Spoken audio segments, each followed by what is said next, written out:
It's a very, very important topic. As a woman or even as a man, you have to be aware. And that is what this space is all about. We create awareness about things that are not really spoken about. So in the gender health gap area, what I would like to start with today would be the research bias. So the medical research bias. So for decades now, the research, diagnosis, and treatment has been based on just men's body. And the anatomy of a man and a woman are completely different. So women are treated as an afterthought when it comes to that. And they don't do it on purpose, to be honest. It is just because there's lack of funding, research women's health challenges, and also the fact that they're scared that during like a clinical trial or clinical study of a particular ailment or a particular disease, they're scared that a woman might get pregnant in the midst of everything and maybe just ruin the whole research. So they end up just basing it on just a man's anatomy,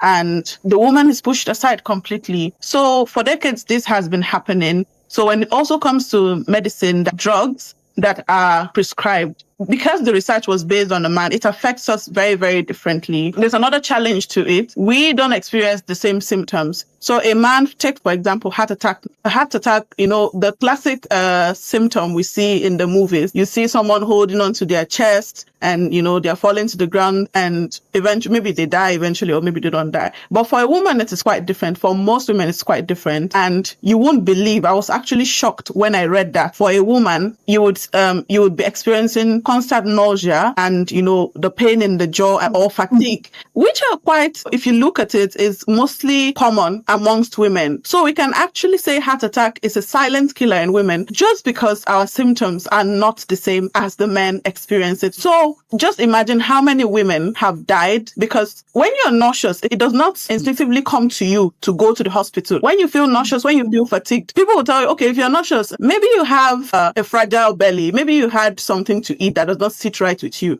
But not in anybody's wildest imagination would it ever come out as, I think you might be having a heart attack. That would not be the first thought. But then that is where the fear is, because that could actually be what is happening in the moment. Symptoms differently from a man, we end up dying. And that is one bias illness that medical research didn't actually really do for women. So it's not really looking good at all.